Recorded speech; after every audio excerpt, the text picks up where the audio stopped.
Okay. Good afternoon, everyone. Hello. Hi, everybody. My name's Tony Jeremy. I'm the Academic Lead for Simulation-Based Education at University of East Anglia in Norwich. Hi, everybody. My name's Lawrence Hill, and I chair the simulation group in the School of Health Sciences at UEA Norwich. I'm a paramedic by background. Massive shout out to all of the paramedics remaining in the room, and of course, everybody else here today as well. Welcome to our talk today. We're going to be talking to you about SimCast, bringing simplicity to the complex process of podcasting live. Yeah, we're going to do it like a bit of a simulation, really. Yeah. So we're going to talk about what we do beforehand. We're then going to do the podcast, and we're going to record it, and then we're going to put it out onto the YouTube channel. QR code there. Like and subscribe. If you would like to keep in touch with all of our SimCast related activity, that is the QR code that you could scan. That would be great. This is not a traditional conference presentation. We don't have any cutting edge findings for you. This is not about research. Essentially, we are just going to demonstrate how we communicate simulation. Initially started within our School of Health Sciences and is now kind of reaching a little bit further afield. And big thanks for inviting us here to give this talk today. So we haven't actually done this before, though, have we? No, not live on stage, so we're going to see how it goes. Yeah, so excited, but to be honest, frankly, also bricking it a little bit. We're very humbled to be called here today because our podcast is very much in its infancy.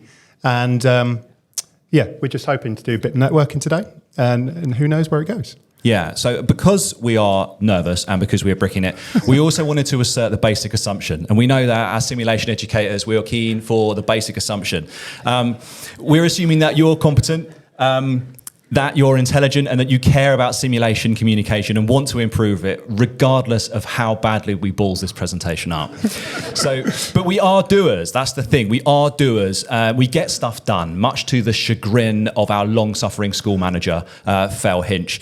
As Tony says, we've structured this talk today around the simulation structure. So we're going to give you a briefing. We're going to give you the simulation body, and then we're going to kind of debrief as well.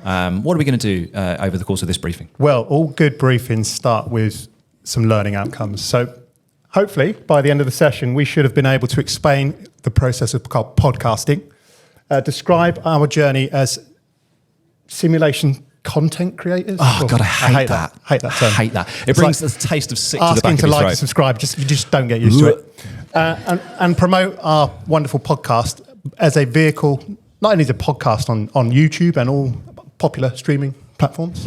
All right, give it a rest.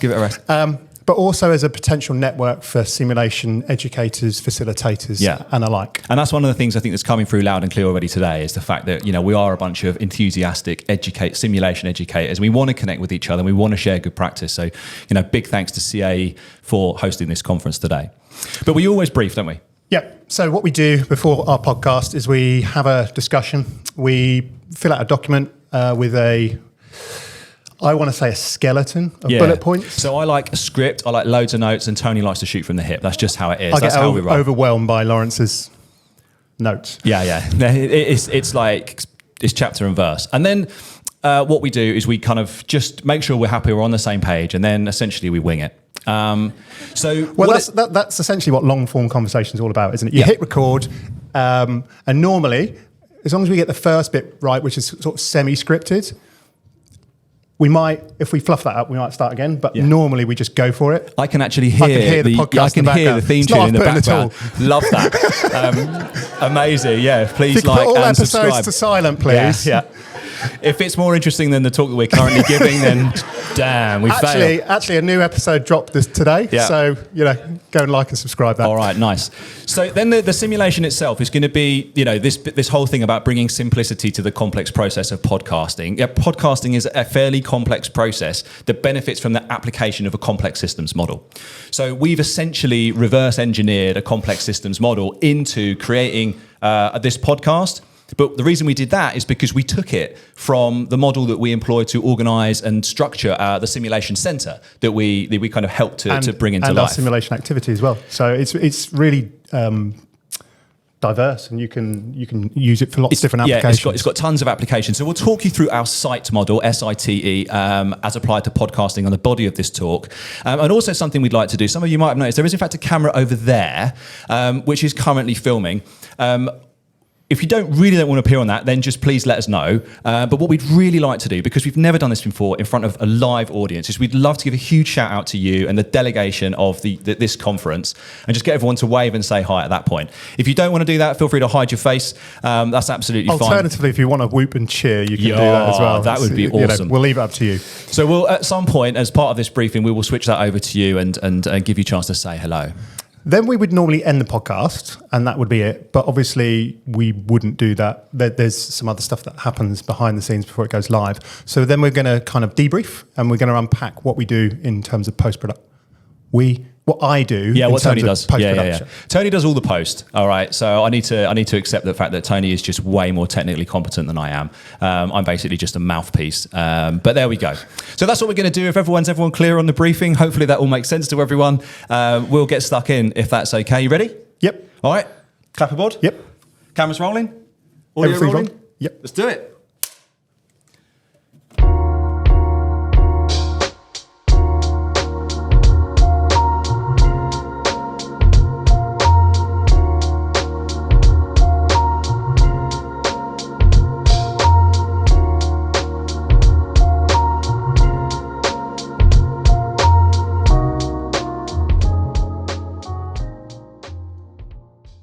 Hello and welcome to SimCast. My name's Lawrence Hill and I am the chair of the simulation group in the School of Health Sciences at UEA Norwich. Hello, my name's Tony Jeremy and I'm the academic lead for simulation-based education at UEA Norwich. Today we are coming to you live from Nottingham at the CAE Human Patient Simulation Network Conference. And in front of us at this moment, we have the entire...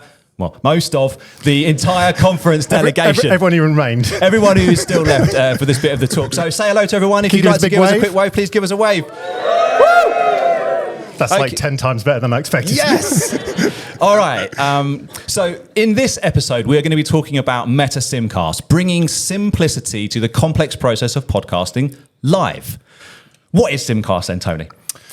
Well, SimCast is a podcast based on simulation, particularly in higher education, which is our background in university, and is also about our journey as simulation educators. And we know there are podcasts out there where there are world-leading simulation educators. Yeah, that's not us. We like to think of ourselves as perhaps advanced beginners. Advanced beginners, yeah. Yeah, something like that. And kind of got a clue what we're doing, but still a lot to learn. A lot to learn. And it started off, didn't it, as we were trying to just give some information, simulation communication within our school. We were recording it on Teams in the middle of COVID. We just upgraded our teaching building at the University of East Anglia to a simulation centre. And we wanted some way of effectively communicating that didn't involve people reading lots of boring minutes from the simulation group meetings. So there's a little bit of our story in our first ever podcast, which you can go and have a look at. And we'll put a link to that up there. You have to get used to this kind of thing. Yeah, it's weird. And also there's a tour of our simulation facility in episode 6, I believe it is, of our podcast. So you can go and have a look at our simulation facilities at UEA Norwich. So we wanted to create a movement. We wanted to create a community within the school. We wanted to promote simulation activity. And then we realized sort of fairly soon after starting to host it on YouTube that actually there was a whole, there's a whole army of us, isn't there? Simulation educators that were doing sort of similar things and we're not necessarily very well connected other than through events like this. So we wanted to do that. We wanted to create this sense of community and share what we were doing and invite people to come and speak and generally just kind of increase the visibility of simulation. That's the hope. That's the hope, yeah. So what we're going to do is we're going to talk in this episode of how we kind of design and run our podcast. And what we're going to do is we're going to use a complex systems model that we've designed, borrowed, shamelessly stolen and referenced, repackaged, about how we run the podcast, but also how it can be used as a model to help run and organize simulation as well. Yeah. And that is our site model. Yeah, exactly that. So lots of people are doing podcasts now, aren't they? This is just how we structure ours. And we wanted to give everyone who was interested in hosting their own podcast or starting to think about hosting one, just some of the kind of pointers and the ideas that we have learnt really along the way and things that might be of use for other people. So to give you a little bit of a background on the model is based on a human factors model from aviation called the Shell model. And Shell stands for software, hardware, environment, liveware, and liveware twice. And whenever you use it, you have to explain what it's about. So what we've tried to do is simplify it.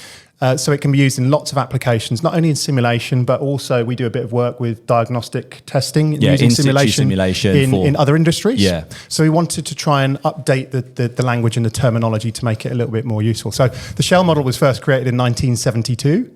And it used terms like software before computers were really a thing. Yeah. So whenever you talk about software now, you straight away think about computers. So we've kind of redesigned it. And so we basically went to the pub. Yeah. And we were talking about how we're going to bring some sort of semblance of kind of order and coordination to the simulation center. And we were in the pub and we were like, can we make this make sense? So we stumbled across Sight because we think it captured everything that the Shell model had in it. So the idea is, in the middle of the model is you as a simulation educator or facilitator. And for you to deliver simulation effectively, you have to deal with all these complex things around you. You've got the surroundings, the physical surroundings and environment. You've got the information that you have to do, a lot of the stuff behind the scenes. You've got the team that you have to be involved with, and you've also got equipment. And it also works with podcasting. And so what we're going to be doing today is talk about it from a podcasting perspective. Exactly that. But before... The wiggly lines... After you, Tony. He always does this. The wiggly lines represent the fact that in the real world is messy and the edges don't always meet up. And again, that's really, really important to understand from a complex systems model, human factors model, which there's been a lot of discussion about human factors and the integration on technical skills today. Yeah. Useful model for thinking about anything from how a department works to how you run a podcast. But before we get into unpacking the Sight model and how we use it to structure our podcast, there's a couple of things that we found helpful if anyone else is thinking about setting up a podcast. And firstly, it's setting an ethos. What is the ethos of your podcast? Who are you, and what is the message that you're trying to convey? There's got to be this kind of consistent kind of philosophy that runs through your podcast if people are going to kind of if it's going to capture their imagination, they're going to remain interested. So our ethos was the fact that we are advanced beginners on our journey through simulation. And we feel like we've got aspirations to be world leading, but we're probably not there yet. Does anyone else in the room feel a bit like that? Yeah. Aim high. Or does anyone feel like world leading? Yeah. Just the technical guys over there. Yeah, these guys are awesome. So setting an ethos is important. Developing a brand is important. What is the look and feel of your podcast? How are people going to recognize it instantly? Is it going to have like a little glint in it? Is it going to be blue? And is it going to be written in your university's like acceptable font? Well, that's what we decided to do because we wanted to host it and get the support of the university. So that's why SimCast looks how it does. Yeah, it's branded with our university's brand guidelines in place. And it's so we didn't get any hands slapped because I often ask for forgiveness rather than permission. Yeah. So, what's your market position? How are you going to position yourself? And think about that because you want to keep the content coming really. And then the final is the mentality that you take to creating a podcast. And one of the things that we've learned from some of the best content creators that there are, and that is everything is content.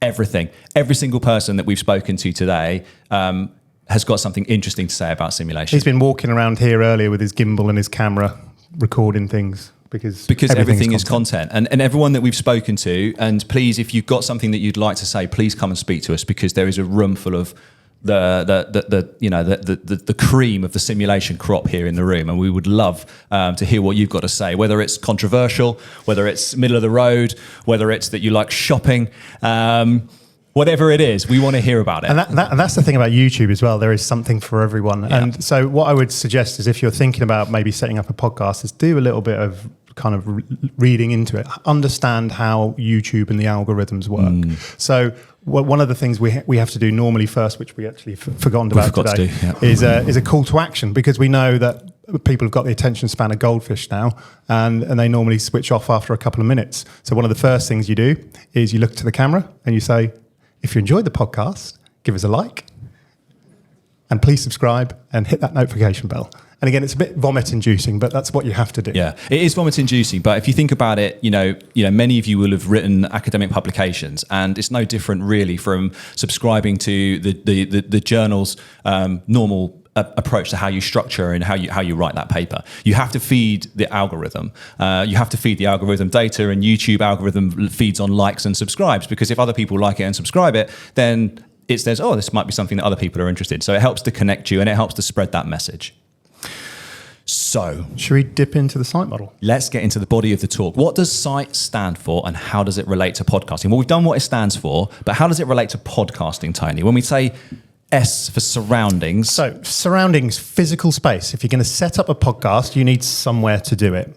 It doesn't have to be expensive. A lot of people do podcasts remotely from home now. Mm-hmm. That's essentially how we started. Yep. We literally did it kind of with the equipment we had at home post-COVID, and we did it using Microsoft Teams. It was a bit rough and ready. So what we've done is we've asked the school very nicely for some money, which they were very receptive in, surprisingly. Yeah, and we it wasn't a great deal of money, and we'll cover that when we get to the so finding equipment. a space is important, and being pragmatic around sound. Being pragmatic around the sound is important. Like, ideally, what marks a podcast out as being of good quality is the quality of the audio. The visual, you'd be surprised. You'd think it was really important, but actually, if something sounds rich, then people will continue to listen to it. So pragmatics around sound, trying to find somewhere that's relatively quiet. Our podcast studio is in fact situated on a roundabout next to the biggest hospital in the region with a helipad. So, we had to... We do have the Hems come over we so do, often, yeah. don't we? So we had to just kind of accept that. And the other thing but is... equally so, the office that we chose, so we have large open plan offices, and down one end we have a quiet area, and the podcast studio sits off that quiet area. Yeah. So when there aren't ambulances and Hems helicopters going over, it is a quieter environment. Mm-hmm. And with the building redevelopment project we did when we changed into the simulation centre, we had some sound deadening left. Yep. And we had that put on the walls to just help with the acoustics. Again, we had to kind of go a little bit rogue with that. Yeah, we did. Yeah, there was bureaucracy and red tape to just put up some sound acoustic. It's fine. Wasn't that rogue? It was fine. Don't worry, the podcast is not that popular yet, Lawrence. So set design. Set design is important too. So what is it going to look like? It's part of that brand feel that I was talking about. Like, you want something in the background. We just put a bookcase in there, and we put some like silly bits and pieces that we had. We had a skull. We used this light box to try and bring some sense of continuity and feel. But we also put some kind of personal things in. Yeah. So I've got some geeky Star Wars stuff. Yeah, we didn't bring the Stormtrooper. And Lawrence has got some golfing bits and bonsai trees and stuff like that, just to give us a little bit of our personality as well, whilst maintaining that kind of halfway house between our organisation's branding. Yeah. So that's surroundings. Under information, and this is kind of like training, communication, workflows, social media, that kind of stuff. Planning and scheduling is really important. Like Emily Brown's 5-stage approach, you've got to have some kind of structure to organise your content. And actually, if we take Emily's examples of who, how, what, why, and where, and when, you could apply the site model to that. Yeah, we loved it. So having that, and then content. This is what we mean, the mentality. If you're thinking about today, we could have done a podcast. In fact, we would love to do a podcast. Dan Blood, we haven't had a chance to get to your session yet. We're coming tomorrow, but oh my God, that is definitely coming on the pod. We did kind of want to be on stage with moulage wounds on. Yeah, but that would be quite nice. We couldn't get there. We had to set up here. We had to bring our set with us and set it up. Susie Barker. Susie, we know that Susie's friendly forces. So Susie, we know works at there. She is over there. Hi, Susie. Works at the University of East Anglia. So we know that we can get Susie into the studio and get her in, actually into the studio, which would be really nice, rather than having to do things remotely. I went to one of the breakout sessions where they were talking about obstetric emergency simulation in the ED. So in situ simulation to diagnostically test the kind of the outcomes of the environment, and again that would be great to discuss, particularly with the work that we're doing with diagnostic testing in other industries as well. And I'm absolutely blown away by the CAE ultrasound trainer, like that augmented reality feel. I'm pretty sure that we could create an awesome podcast out of that, and its application to stuff like point of care ultrasound and training of pre-hospital clinicians, EMS practitioners in ultrasound. So it's that sort of thing. The other thing for information is things like creating a workflow. So getting slick at what you do. And we are self-taught when it comes to podcasting. I say self-taught, we've kind of learned from looking at things on YouTube. We both listen to and watch podcasts as well. So you kind of, take the best bits from different people.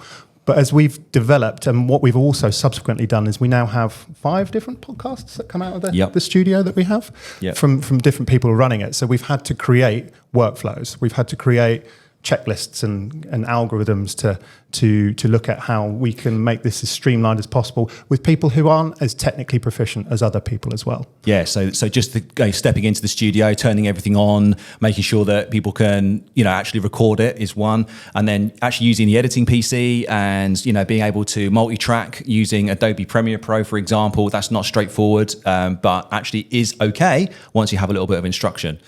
Guest templates. If we're inviting a guest on, it's like having that template in advance and sharing that with your guest and discussing what you're going to talk about before they get them in the studio. And you go, so what do you think about this? And they're like, thinking on their feet, and it makes it uncomfortable. Yeah, so we that have, sort of thing. Yeah, we have a workflow where we basically explain how we're going to interview them. We give them some kind of preview questions. We don't always stick to script, and we will often kind of feel out how the guest is kind of settling in. But we're very keen to say that we're not going to throw them under the bus. Yeah. We're not going to, get them anything, politically charged to talk about where they're going to look silly on screen. Mm-hmm. So just try and make them feel as comfortable as possible. So that's the workflow. The next part of the site model is T for team. This is, but the thing is that people, each of us, if you think about you in yourself as simulation educators, you have contact and relationships with all of the other aspects of the site model. You have, interactions with the equipment, you have interactions with the surroundings, you have interactions with the information systems. So team is absolutely critical when you think about, producing a podcast, running a simulation center, or just running a simulation. And the chemistry and relationship between ourselves, the guests that we have on, I think is quite important. How many of you, just quick show of hands, how many of you listen to or watch a podcast? So quite a lot of people. It's huge, isn't it? Yeah. It's a huge business. Now, you'll obviously be... What keeps you watching? Listening and watching because of either the topic or the content itself. But how much of you are interested in the relationship, the chemistry between the people talking as well? It's a big part of it, isn't it? Yeah. So we've acquired a couple of nicknames. Yeah. We've been the Podcast Bros, which is lovely. Dick and Dom. And Ant and Dec as well, which is lovely. But there's actually, it's only half joking on the Ant and Dec front, because we always, like Ant and Dec, which way round they are. It's Lawrence and Tony. Always Lawrence on the left, Tony on the right. So it is, and there is deliberate. There is an Ant and Dec thing going on. But yeah, that kind of that feel is part of, I suppose, we hope, what makes people possibly want to watch. But the next thing to think about in team is guests, as we've already started to mention. Yeah, so we have recorded 20 episodes now, I think. About that. Yeah. And we have scheduled a load. So we have got about 5 or 6 in advance, and we release a new episode every fortnight on YouTube. And we also have a subscription with a podcast host provider called Transistor. And that will then push everything out to the audio channels. Ironically, apart from buying all the kit and equipment, it's easier to get something onto YouTube as a video than it is to get it out on things like Spotify and Amazon Music and Apple Music. It's free. Because you have to have a podcast host subscription, which costs, I don't know, it's about £200 a year, I think it is, for a basic license. So that's an important part of it. But part of the 20 podcasts we've recorded, we've only had a guest on 3 times so far. Yeah. So far it's been 3 guests. And so we understand that because we're in our infancy, we are, our networking is in its only beginnings. And so our guests have come from local pools and sources. But that's one of the things you're going to have to think about as well, is I think whenever you have a guest on, it's more engaging. It's more interesting. Yeah. Certainly for us it is, because we love listening to the guests and what they're doing. Yeah. And we're hoping that we're going to be able to recruit some guests from today and tomorrow. We'd love you to come and speak on our podcast. Whether that's in person, or we've also been playing around with doing things remotely as well. So we're still kind of feeling out the processes and stuff. It's also worth thinking about under team about you producing the podcast. The reality is that the first time you go to record a podcast, it's going to feel utterly cringing and awful.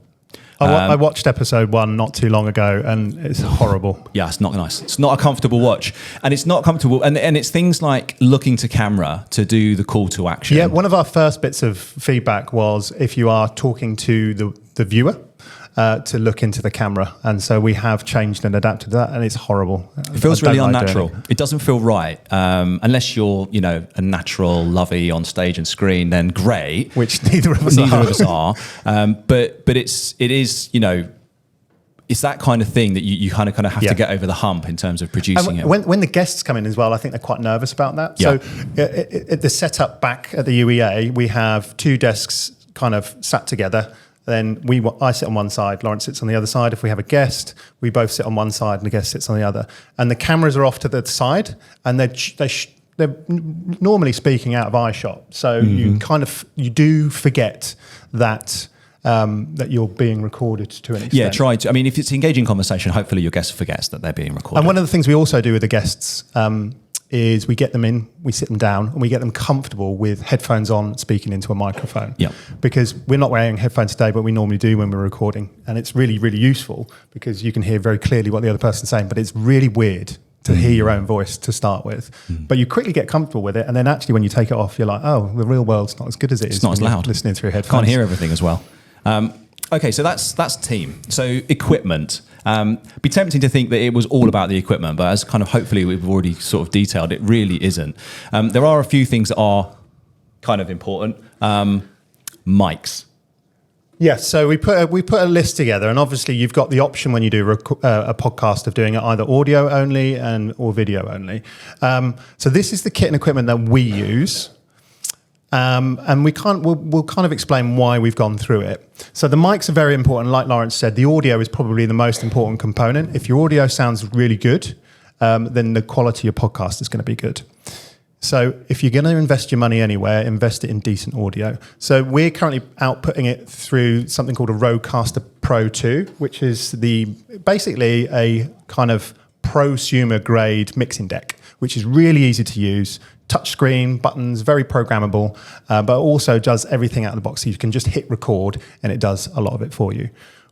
For the first time today, we've got it coming through speakers, which we don't normally do. And the fantastic sound guys and the AV team over there have helped us out, which has been brilliant. But you can see it's pretty pricey. It's 550 quid. You can get a smaller one, which has been released now for a little bit cheaper. But my personal opinion is if you're going to invest your money, invest something like that because it makes life really, really easy. The microphones, about £100 each. These boom arms are about £100, which is expensive. You can pick them up for 15 quid, a cheap version on Amazon, but it all came as a package. And again, because we had bought it through the university, we had to buy through our approved equipment supplier, which with the university goes, we're going to charge you 3 times the normal price and you're going to pay it. But it didn't come out of my wallet. Choice. So I didn't really mind that. No. What else have we got? Headphones. Invest in a decent set of headphones, both for listening to the podcast when you're doing it, but also for post-production as well. It's really, really important. Don't scrimp and save on audio.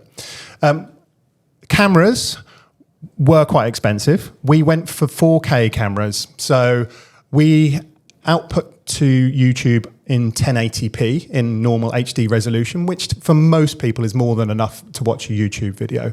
But we went for a 4K camera because we've got one camera facing us. But what I can do, because I'm recording in a higher resolution in post-production, is I can have one screen, which is both of us, but I can also crop into either one of us and create 2 new views and still keep that HD quality. So with one camera, I can create 3 different views. We've obviously got 2 cameras because we sit beside each other. We'd love to have a 3rd camera. Hopefully Father Christmas is listening. But again, you can buy cameras relatively cheaply. You don't have to spend as much as what we did. And then there's other little bits like memory cards. You could easily use a high quality iPhone camera. Like you don't need to go for like prosumer equipment. If you can get an iPhone camera and hold it steady in a mount, actually you can produce reasonably high quality video doing that and then edit them together.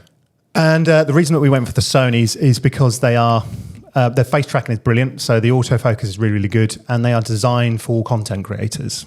So there is a recognition in the industry that these are being used more and more for podcasting.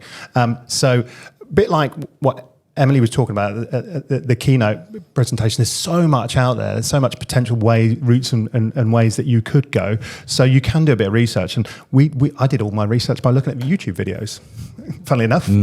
As a question I was going to ask you, Emily, how do you do your research when you're looking for your kit and equipment? Conferences, Google, YouTube. Yeah, so same sort of thing from a podcasting point of view. Nice. So then what else have we got? We got lighting. It's surprisingly important, and it's a thing that people underestimate. That's why we brought the rig with us, because I don't know if it looks any different from where you're sitting, but certainly on camera, if you're filming in reasonably high quality, as soon as there's not sufficient light in a room, the video quality just really drops off and it looks poor. If you can't find the money to get a lighting rig, just face the window. Just find like some kind of regular kind of pragmatic solution and get some lighting on your face. But again, they're relatively cheap. So we already had these lights in the building, so we've kind of repurposed those. But you can pick up 2 lights like this for about £150. We have a third light, which we have a diffuser on, which we face at the ceiling, and that just helps to illuminate the room a little bit more as well. And again, if you go on YouTube, there's so many video tutorials on how to light a podcast.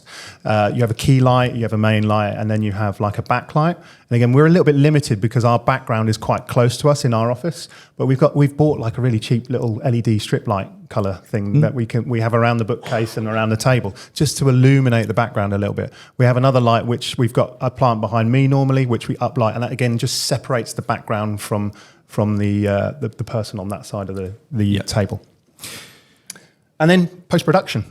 So this is, again, an area where we're quite fortunate. Again, through a university, we have a university license to be able to use some of the paid software. So we have Adobe Creative Cloud. So I use Adobe Premiere Pro, which is the video editing software.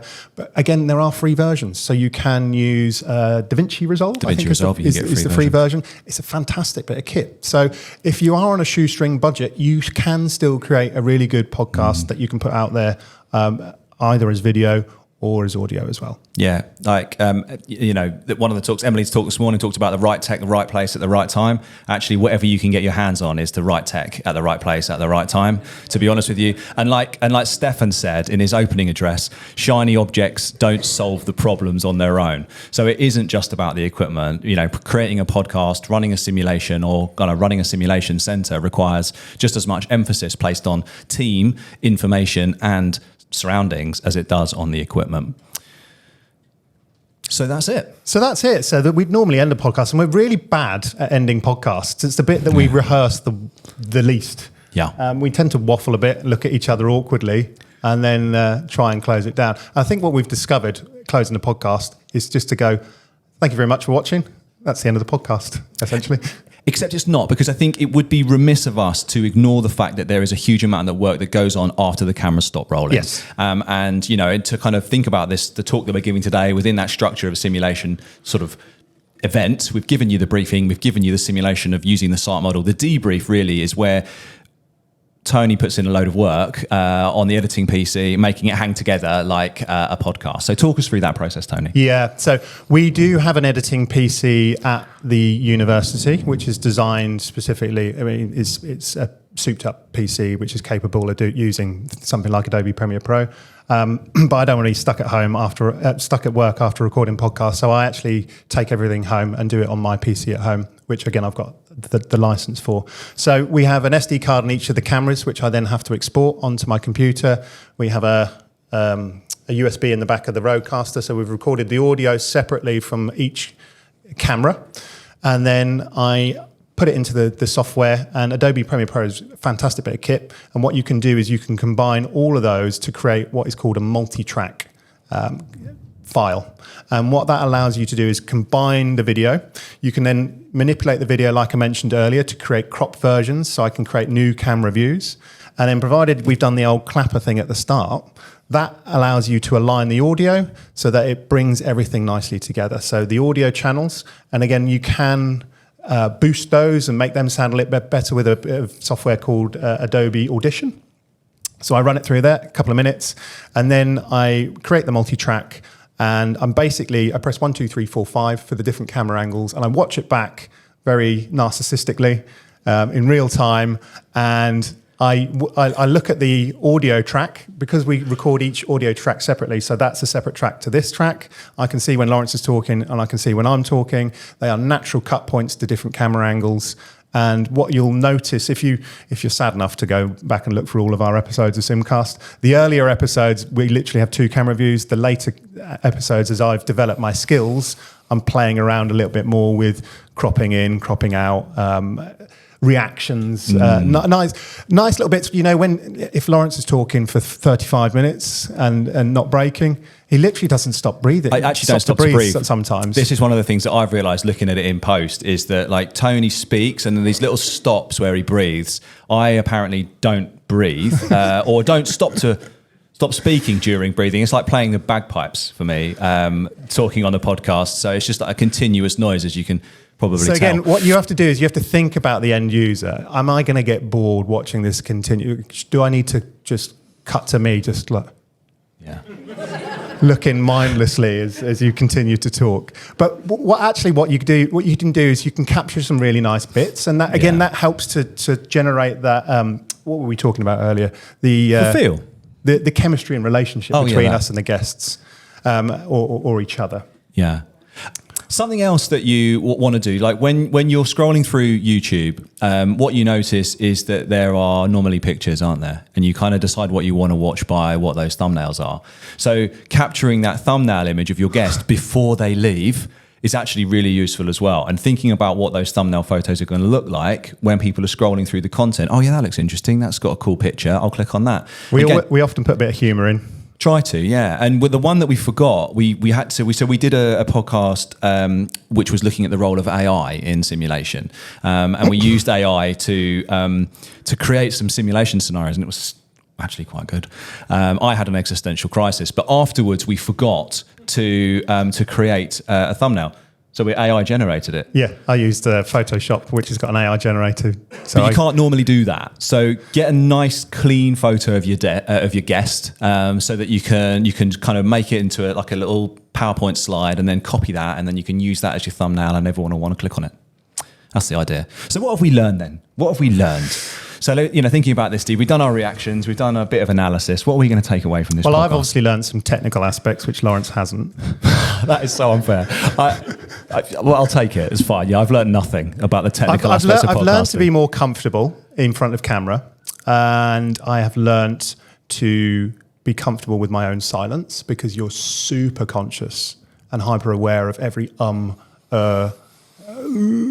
particularly when you're doing it in one take. I think you've learned that you might need to breathe now and again. I could breathe a bit more often. I've also learned not to crash Tony's call to action, because he gets really grumpy when that happens. So Tony will be like, if you enjoy this podcast, please like and subscribe. And I'll butt in. He'll be looking at me like... Because I just breathe like a normal human being. Yeah. So... we've also learned... we've had a couple of guests on, and... we chose those guests based on the simulation activity that they have been involved with or they have done. So one of our guests has done the largest simulation event we've ever done in the school.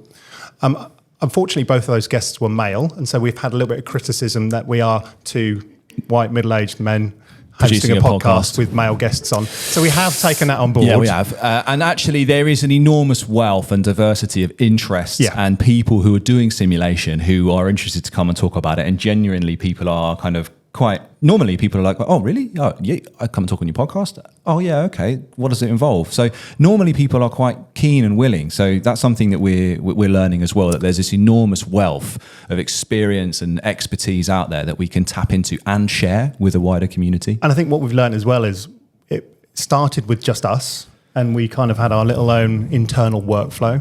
But as it's become more popular and more people want to get involved, which has happened at quite a refreshing rate, we've learned that it is a complex system, and that actually we need to apply a complex system model to it to try and make it as simple as possible, to make it as accessible for everyone that we work with. So that probably will bring us to the end of the podcast. I think that will bring us nicely to the end of the podcast. But as we've got a live audience, do we have any questions? Stunned silence.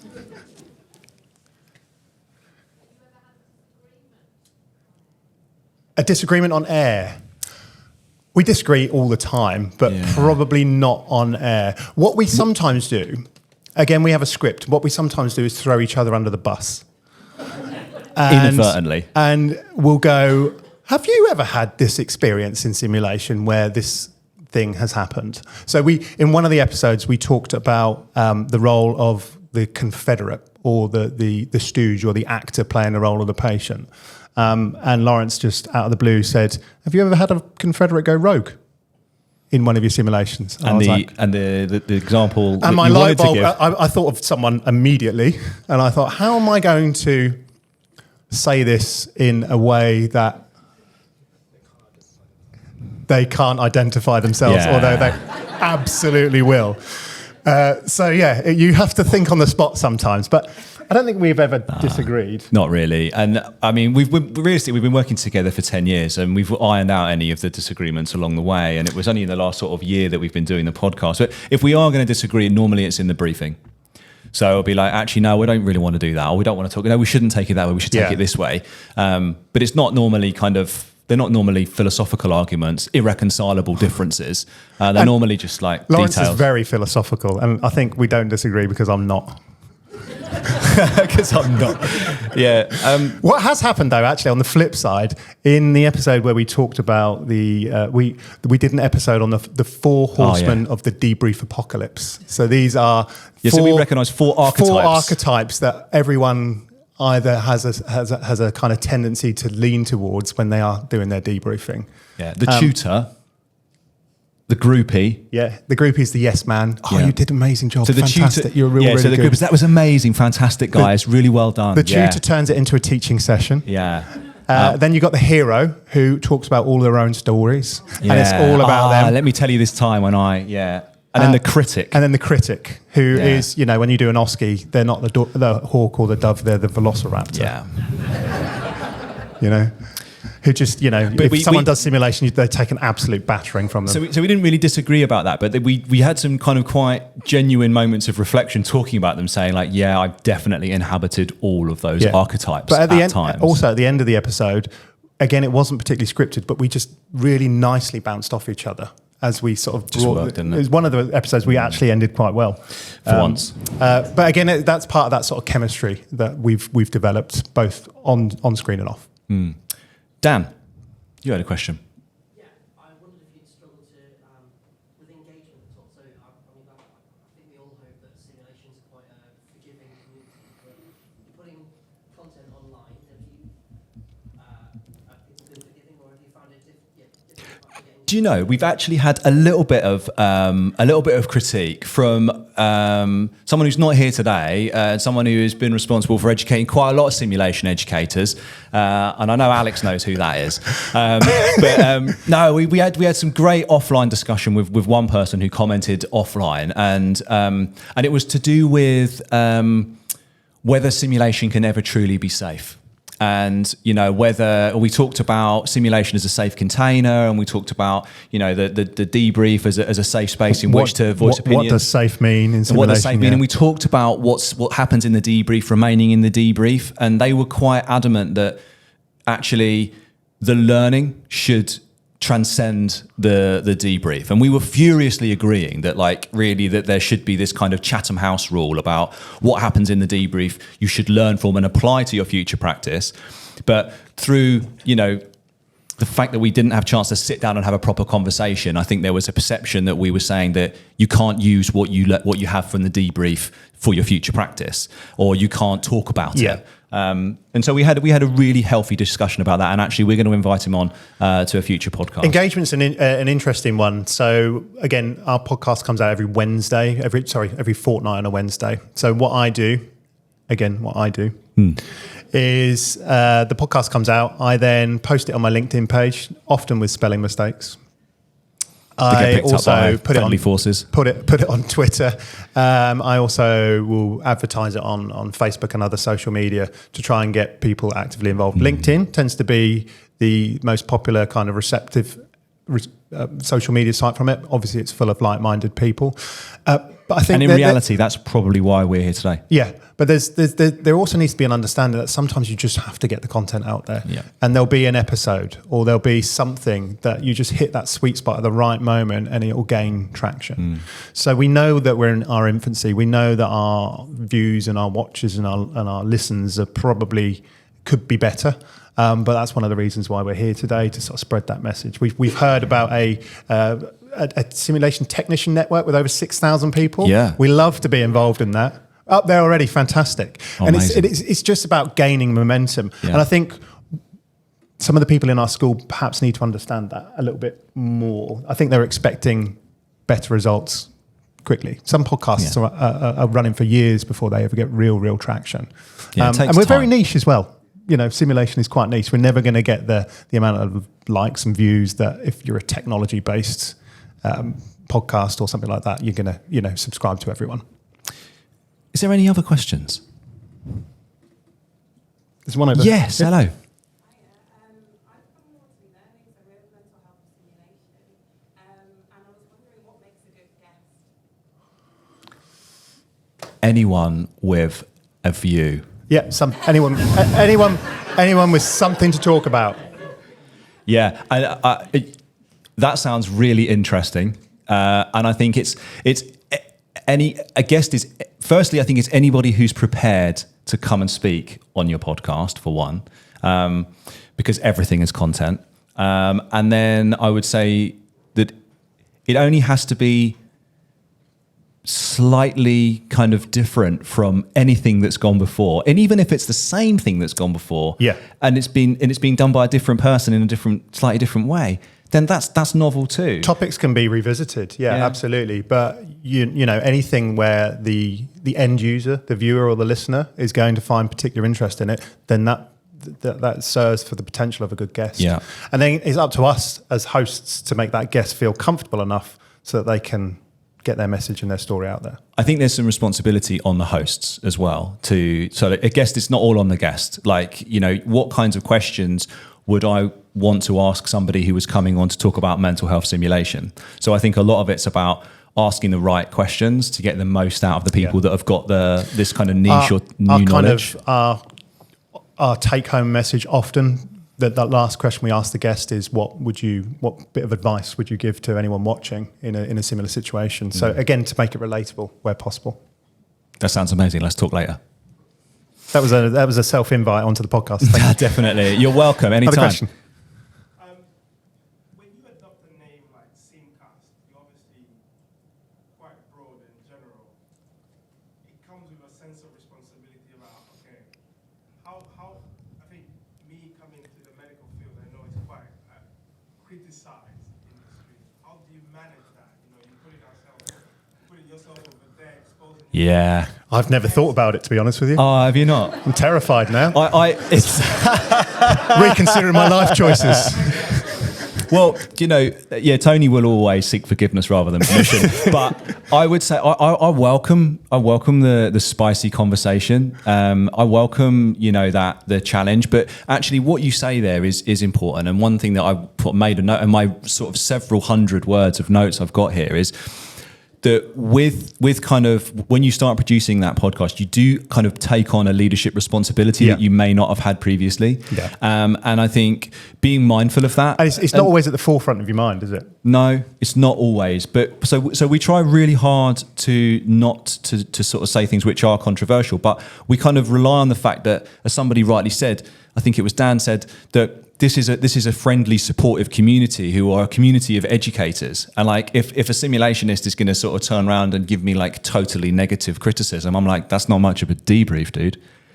Like, perhaps you want to rethink that piece of feedback into something a little bit more constructive. But also, one of the roles of the guest on a podcast is often to play devil's advocate. And if you've got a guest on who's got a controversial opinion, sometimes you have to poke them with a stick a bit and see where it goes. Yeah. And so I think it's okay to have things on there that are a bit controversial, because it's gonna trigger conversation, and ultimately that is all we're doing in the first place. Is just engaging each other and our guests in conversation for other people to listen in on. It's not like we live in a polarized world, is it? No, not at all. No.